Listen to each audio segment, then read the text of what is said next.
beberapa 3 kali ya kita ketemu, seminggu 3 kali. Lumayan banyak ya. Tidak Pak, malah semakin akrab Pak. Ya,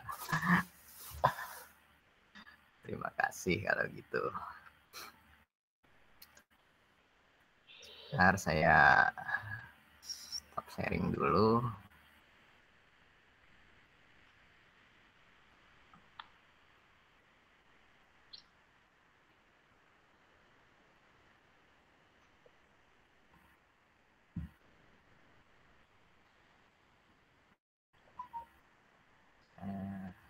Oke, baik, pada hari ini nanti kita akan membahas tentang pengukuran teknik ya. Nah, pengukuran teknik yang pertama ini kita akan membahas overview atau pengantar saja ya, pengukuran teknik itu apa dan lain sebagainya. Untuk buku yang kita gunakan nanti ini adalah dari Holman JP, ini dengan judul Experimental Method for Engineers. Nah, mengapa kita perlu belajar ini ya, pengukuran teknik? Nah, yang pertama yaitu adalah kita memahami namanya prinsip dasar pengukurannya. Yang kedua adalah untuk memahami cara kerja dan fungsi penggunaan alat ukur. Yang ketiga ya itu adalah mampu menganalisis hasil pengukuran untuk mengambil keputusan teknik. Yang keempat adalah memahami pengukuran dalam proses kontrol kualitas di industri. Nah, biasanya kita ini sering ngomong benda itu besar, terus benda itu kecil, panjang, pendek. Nah, itu seberapa sih? Seberapa? Nah, kita harus sebagai orang teknik ini harus memberikan informasi yang kuantitatif ya. Yang jelas angkanya berapa dan satuannya apa. Sehingga tidak terjadi ambigu dan kesalahan-kesalahan. Nah, pengukuran itu adalah sebuah metode ya yang memberi informasi yang kuantitatif tentang kondisi aktual suatu variabel atau kondisi fisik yang hanya kita bisa perkirakan. Pengukuran juga disebut sebagai proses yang namanya komparasi dengan yang terukur dan standar.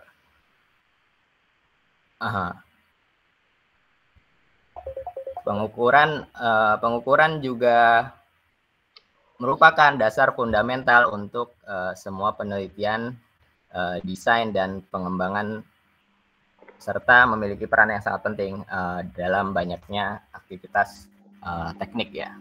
Nah, ini merupakan gambar kira-kira pengukuran itu, di mana ada yang namanya measuran atau yang terukur, terus ada standar, dilakukanlah proses komparasi dan menghasilkan sebuah hasil.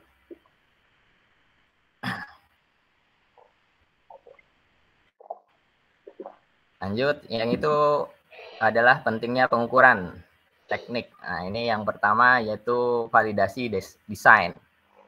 Untuk validasi desain itu untuk memastikan suatu desain ini memenuhi spesifikasi dan standar tertentu yang telah ditentukan. Yang kedua adalah kontrol proses, di mana untuk memantau dan mengontrol proses manufaktur untuk menghasilkan produk yang berkualitas. Yang ketiga adalah keandalan dan keselamatan. Nah, pengukuran yang tepat ini dapat menjamin keselamatan dan keandalan sistem. Yang keempat adalah pengambilan keputusan. Nah, data yang terukur ini bisa sebagai dasar landasan untuk kita mengambil keputusan-keputusan keteknikan ya.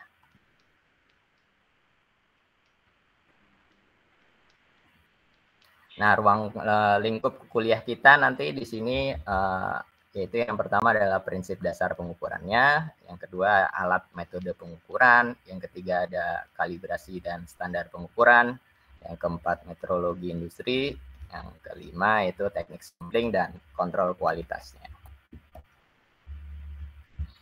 Nah, ada teknik pengukuran teknik ini ada beberapa jenis ya. Yang pertama itu ada pengukuran linear atau dan angular. Yang kedua adalah pengukuran tekanan. Yang ketiga pengukuran suhu, pengukuran aliran, dan yang kelima ini pengukuran kekerasan dan kekuatan. Ini pengukuran dan kekerasan dan kekuatan biasanya untuk material-material ya, untuk sifat mekanik dari material. Sebelumnya ada yang pernah tahu nggak alat-alat ini? Mungkin ya dari huruf A dulu. Huruf A ini alat ukur apa? Ada yang tahu? Jangka sorong. Ya, jangka sorong ya atau vernier caliper ya. Ya. Kalau yang B? Offset mikrometer. Mikrometer. Mikrometer scope ya. Mikrometer scope. Ada yang tahu nggak ini arti dari 0 sampai 25 mili dan 0 sampai 0,1? Ini apa ini? Toleransinya, Pak. Penelitiannya kayaknya Pak, 0,01. 0,01 ya benar, 0,01 itu ketelitiannya. Yang 25 mili ini? Range-nya, Pak. Wah, range-nya benar. Range pengukurannya ya, dari 0 sampai 25 mm. Terus yang C ini ada yang tahu nggak ini apa? Gauge, Pak. Pressure gauge kah? Lain. Pressure gauge. Ya, bisa jadi. Pressure gauge ini yang sebelahnya yang D. Yang C ada yang tahu nggak?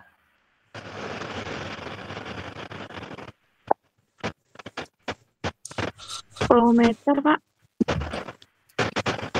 Kalau yang C ini yang namanya barometer ya. Apa bedanya barometer dan manometer ini? Atau C dan D ini?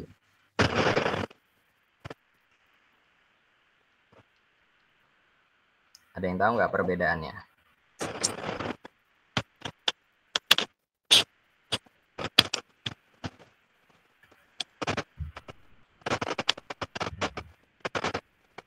Nah, perbedaan dari barometer dan manometer itu adalah kondisi lingkungannya ya. Kalau barometer ini untuk mengukur atau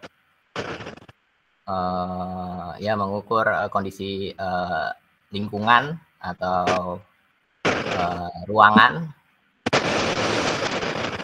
Yang manometer ini kondisinya ruangan tertutup. Sebagai contoh tuh kalau ruangan tertutup apa? Sistem perpipaan, terus pressure vessel, nah itu biasanya yang digunakan untuk manometer. Nah prinsip kerjanya dari barometer dan manometer ada yang tahu nggak prinsipnya?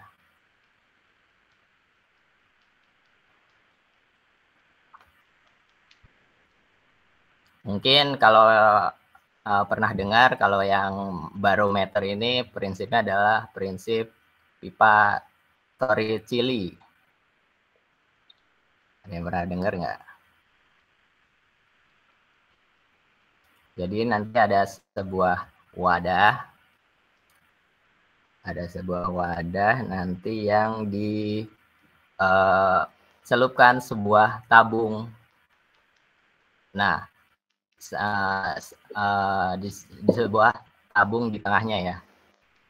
Nanti jika air tersebut mendapatkan tekanan dari luar, maka air ini akan lama-lama akan naik ke tabung.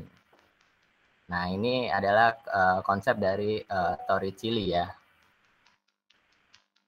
Selanjutnya untuk yang manometer, ini mungkin ada yang tahu tentang ini pipa U. Nah, kalau manometer ini prinsipnya menggunakan pipa U gitu ya. Jadi kalau ada sebuah tekanan di suatu aliran pipa U, nanti bandingan antara sisi kiri dan kanannya tingginya ini diperhitungkan. Yang nanti hasilnya adalah sebuah head ya. Selanjutnya untuk yang F ini adalah termometer. Yang G, nah ini G ini alat yang mungkin yang langganan PDAM ini tahu ya. Ada yang tahu nggak ya yang langganan PDAM? Flowmeter, Pak. Ya, flowmeter analog ya. Flowmeter analog. Untuk mengukur kecepatan aliran. Ya, terus yang H, ada yang tahu ini? Mungkin ada yang kerja atau pernah lihat bidang pekerjaannya. Ngeblur, Pak, gambarnya, Pak. Apa? Venturi flowmeter, Pak. Wah, benar. Venturimeter ya, venturimeter. Ini untuk yang H. Lanjut adalah kalibrasi dan standarisasi. Kalibrasi ini adalah proses pembanding alat ukur dengan standar referensi untuk memastikan keakuratannya. Nah, pentingnya kalibrasi ini adalah menjamin keakuratan dan ketelitian pengukuran, di mana ini akan mengurangi yang namanya ketidakpastian pengukuran. Selanjutnya adalah standarisasi. Standarisasi ini penggunaan standar ya, untuk memastikan keseragaman pengukuran. Nah, standar yang digunakan bisa standar nasional, yaitu SNI, atau standar internasional, biasanya ISO ya.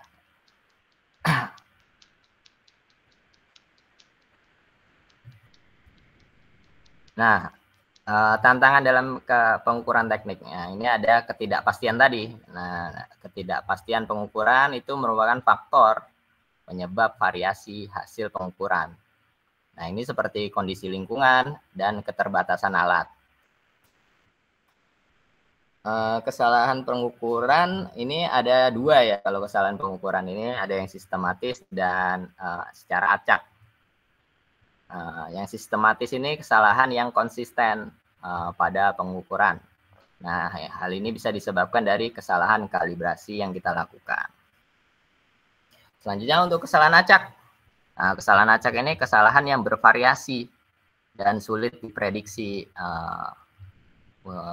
Hasilnya ini sangatlah random lah. Kalau konsisten ini mungkin perbedaannya tidak signifikan ya antara satu pengukuran dengan pengukuran yang lainnya. Tetapi kalau untuk yang secara acak ini memang hasilnya secara jomplang jauh atau sangat bervariasi. Selanjutnya yaitu yang namanya teknik sampling ya. Teknik sampling ini merupakan metode memilih sejumlah sampel dari populasi untuk melakukan pengukuran. Nah, ini biasanya dipakai untuk di bidang-bidang QC ya. Nah, mungkin ada teman-teman sekalian yang terkait di bidang QC, ini merupakan teknik yang sangat penting ya. Karena di bidang QC ini pasti harus menghemat waktu dan menghemat biaya. Misalnya kita punya 10.000 produk, masa kita meng-QC atau quality control ini ke 10.000 produk tersebut. Ya, kita harus melakukan sampling ya. Dan teknik sampling ini memberikan gambaran representatif tentang karakteristik keseluruhan dari populasi ya. Jenis-jenis teknik sampling ini ada 4 macam kira-kira. Ada yang pertama adalah random sampling. Jadi kita memilih secara acak sampel-sampel mana yang ingin kita lakukan pengukuran. Yang kedua yaitu ada sistematik. Nah, sistematik ini kita memilih sampel berdasarkan interval. Misalnya setiap 5 menit sekali kita ambil sampelnya, setiap 10 menit, setiap 20 produk, setiap 30 produk kita ambil sampelnya. Ketiga ada stratified. Nah, stratified sample ini adalah ada 2 sampel, ada 2 populasi produk, ada 2 kelompok produk yang sama satu populasi, tetapi sudah dipisahkan, di mana ada kelompok A dan kelompok B. Dan masing-masing ini kita ambil, misalnya untuk kelompok A kita ambil 2, dan untuk kelompok B kita ambil 3. Seperti itu untuk yang stratified. Dan yang keempat ini ada cluster. Cluster di mana kita secara acak mengambil 3, misalnya kita hanya mengambil 3 sampel dari suatu kelompok secara acak. Gitu. Selanjutnya yaitu adalah kontrol kualitas. Kontrol kualitas ini adalah peranan pengukuran dalam kontrol kualitas ini adalah mengidentifikasi penyimpangan yang terjadi dari spesifikasi ya. Nah, dan yang kedua ini adalah memastikan produk tersebut memenuhi standar kualitas yang berlaku. Nah, biasanya kontrol kualitas ini menggunakan suatu diagram ya, ada diagram kuantitatif dan kualitatif. Contoh diagram kuantitatif itu ada X bar chart dan R chart, dan untuk kualitatif ini ada yang namanya P chart. Mungkin itu ada yang mau bertanya dari penjelasan. Izin tanya Pak. Ya. Izin tanya terkait yang kalibrasi tadi Pak. Kalibrasi, oke. Yang di halaman 10 tadi Pak. Ya, ini ya. Nah, kalau kalibrasi itu semisal Pak, misal kita melakukan kalibrasi terhadap satu alat ukur Pak, ternyata ditemukan bahwasanya di bawah standar Pak, atau di bawah tingkat keakuratannya. Nah, itu hal apa sih Pak yang dilakukan agar alat ukur tersebut bisa jadi standar kembali Pak?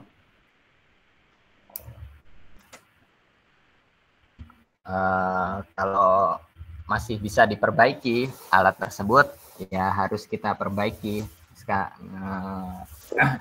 Kalau sudah tidak bisa ya kita harus ganti alatnya. Ya,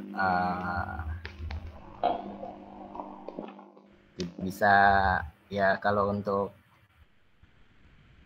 misalnya untuk presisi yang tinggi, ya kita harus seperti itu, harus ganti alat. Mau tidak mau, suka tidak suka harus mengganti alatnya. Karena kan kita harus memerlukan presisi dan keakuratan yang tinggi ya. Seperti itu sih Mas, kalau untuk alat ya.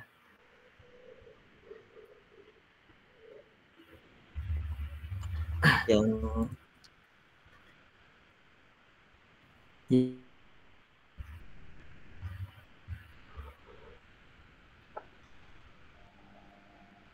ya, gimana? Hasilnya akan berbeda-beda Pak ya. Mohon maaf tadi putus-putus. Baik Pak. Bisa diulangi. Terkait yang tantangan pada saat pengukuran tadi Pak. Ini ya, 11. Baik Pak. Nah, itu kan ada beberapa faktor Pak ya. Tentunya kan ketika kita mungkin melakukan pengukuran hasilnya beda-beda, Pak. Nah, ada kemungkinan nggak, Pak, dari tantangan itu terdapat satu masalah terkait kompetensi, Pak. Jadi kan bisa jadi si orang A ini sudah sering melakukan pengukuran, sementara orang B ini baru beberapa kali. Tentu kan hasilnya berbeda, Pak, pembacaannya. Nah, itu berpengaruh nggak, Pak, terkait hasil pengukuran, Pak? Terutama di bidang kompetensi, Pak. Karena kan di sini tidak Oh disebutkan, iya, hanya oh iya itu sangat berpengaruh juga. Dari hasil pengukuran ya, karena kan tiap orang mungkin punya kemampuan yang berbeda-beda ya. Misalnya aja untuk pembacaan hasil dari suatu spektrum getaran itu juga keahliannya tidak semua orang bisa baca. Itu ya itu sangat berpengaruh juga kompetensi yang kita miliki untuk menguasai membaca, menguasai suatu alat ukur ya, alat ukur dan yang kita gunakan. Ya, itu juga termasuk dari tantangan dalam pengukuran. Dan itu masuk ke ketidakpastian pengukuran juga bahwa hasil faktor-faktor yang berpengaruh yang mempengaruhi ketidakpastian pengukuran juga. Ya, itu juga termasuk. Terima kasih tambahannya. Oke, baik Pak, berarti masuk ketidakpastian Pak ya untuk ya ketidakpastian ya. Oke, baik Pak, terima kasih.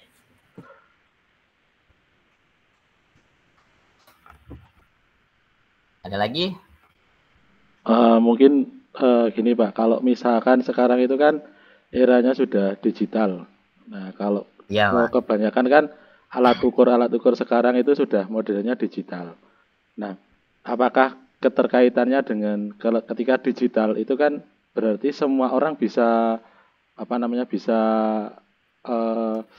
pengukurannya hampir sama ya Pak. Jadi baik yang kompeten maupun yang tidak kompeten kira-kira bisa sama enggak Pak hasilnya? Karena kan sekarang sudah modelnya digital, jangka sorong juga digital dan lain-lain sebagainya. Mungkin seperti itu Pak. Terima kasih.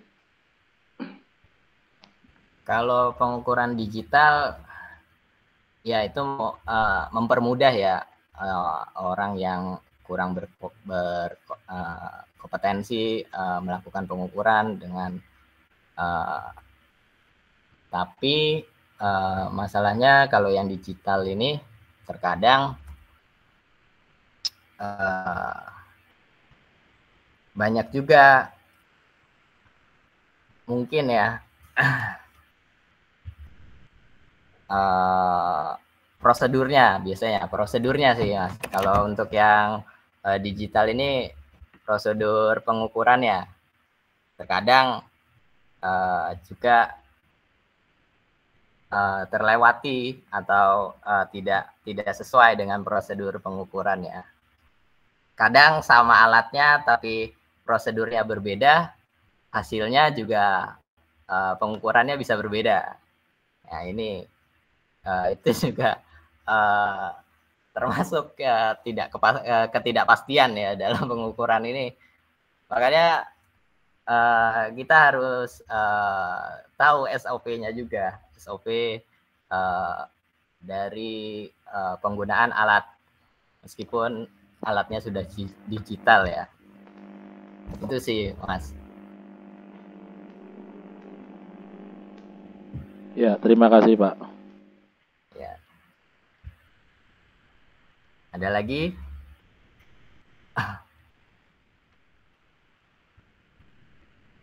Mungkin ini nanti overview dari apa saja yang kita pelajari ya yang satu semester ini merupakan overview-nya seperti ini. Saya paparkan.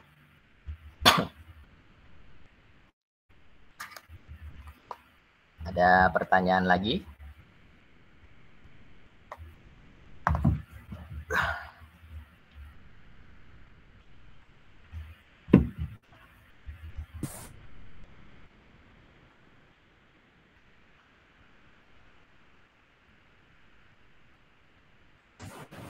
Pak, mau nanya Pak, nanti apakah ada prakteknya Pak? Halo Pak. Saya ini sebenarnya kalau untuk praktek tidak ada ya kalau untuk pengukuran teknik di sini. Kalau dulu saya kuliah ada memang untuk pengukuran praktek pengukuran. Cuma kalau untuk yang universitas di sini mungkin atau prodi sini belum ada Mas untuk pengukuran praktek teknik pengukurannya. Dulu saya ada melakukan praktik pengukuran kebulatan, gunakan vernier caliper, terus pengukuran jangka mikrometer, kesilindrisan, ovalan, pengukuran kekerasan. Dulu saya mempelajari itu. Cuma kalau di sini sepertinya tidak ada Mas untuk praktiknya. Mungkin itu. Ya. Dan di SKS kan juga tidak plus praktikum kan di SKS. Dan kalau yang mungkin yang ikut mekanika fluida itu mekanika fluida plus praktikum. Itu ada praktikumnya. Untuk yang pengukuran teknik ini tidak ada ya Mas. Itu. Kenapa Mas? Berarti hanya sebatas pendalaman teori saja Pak ya? Iya, hanya sebatas pendalaman teori dan mungkin nanti kita lihat-lihat video lah ya tentang bagaimana cara mengukur dan lain sebagainya untuk mengganti praktiknya. Baik Pak. Ada lagi?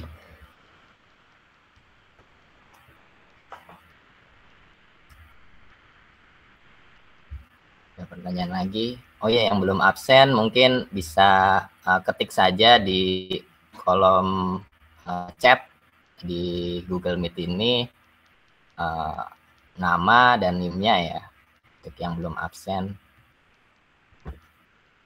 Nanti saya inputkan secara manual.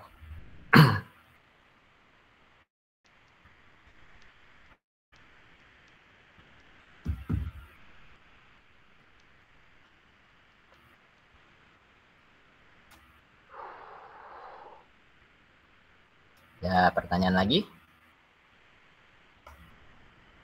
Oh, ada yang ingin dibahas?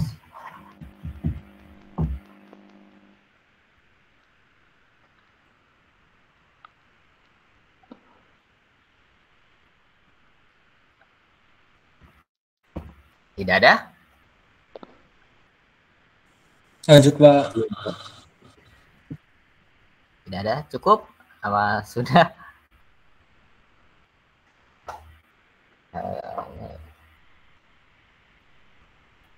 Untuk tugas ini kayaknya belum ya. Saya untuk pengukuran teknik belum ada tugas apa-apa. Mungkin nanti ke depannya. Mohon maaf Pak, mau nanya Pak. Ya, boleh. Apakah selama 1 semester ini juga ada materi tentang cara untuk kalibrasi Pak? Alat untuk kalibrasi. Cara Pak. Oh, cara-cara. Ya. Mungkin nanti kita lihat dulu ya Mas alatnya. Saya juga belum sampai sana sih buat materinya. Nanti kalau sempat saya akan masukkan juga cara-cara untuk kalibrasi. Biasanya setiap alat itu beda-beda, ada standarnya tersendiri.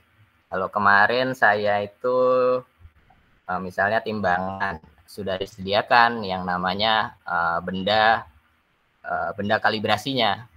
Jadi setiap kita mau menimbang itu ada benda kalibrasi, kita timbang dulu. Udah ada tulisannya 2 gram gitu misalnya. Baru pertama kita siapkan alatnya, terus kita timbang benda kalibrasinya. Kalau kira-kira timbangannya menunjukkan angka 2, ya berarti sudah terkalibrasi atau masih dalam keadaan baik lah timbangan tersebut. Gitu sih. Sebenarnya beda-beda untuk kalibrasi alat itu, tergantung alatnya apa.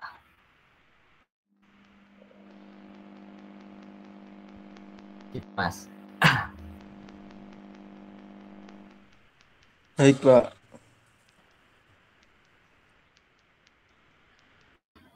Pak, untuk lagi? tugasnya nanti ada ini nggak Pak? Ada terkait pembacaan alat ukur nggak Pak? Pas saat tugas Ya, maupun nanti ada tugas-tugas gitu ya. Tugas-tugasnya mungkin pembacaan alat ukur, terus mengenai prinsip-prinsipnya, gimana cara menghitung alat yang tadi sudah dibaca. Kan jangka sorong misalnya, jangka sorong kan kita ada yang namanya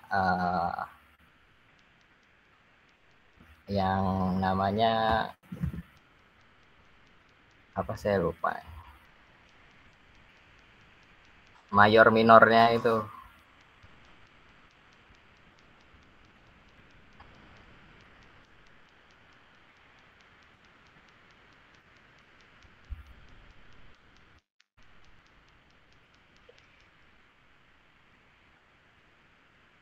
Skala utama sama skala non-ius. Nah, itu nanti itu kan harus dihitung juga.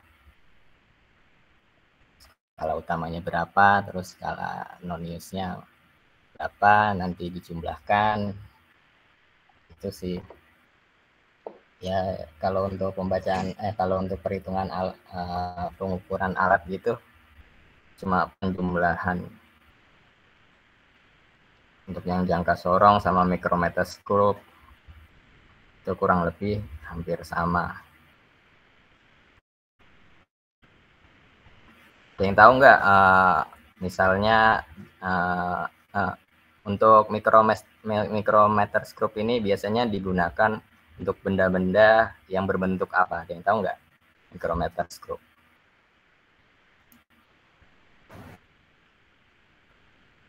Benda-benda yang seperti apa? yang silinder biasanya? Ya, silinder yang bulat ya. Yang bulat itu menggunakan micrometer scope ya. Ya, tadi ada yang jawab cakram, itu juga bisa untuk micrometer scope.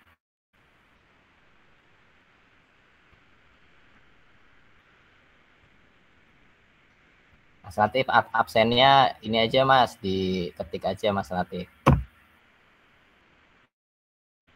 Nanti saya absen manual.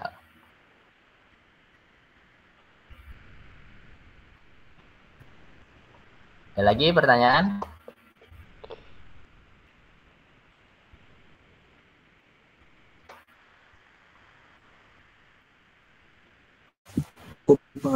Cukup. Oke, kalau cukup kita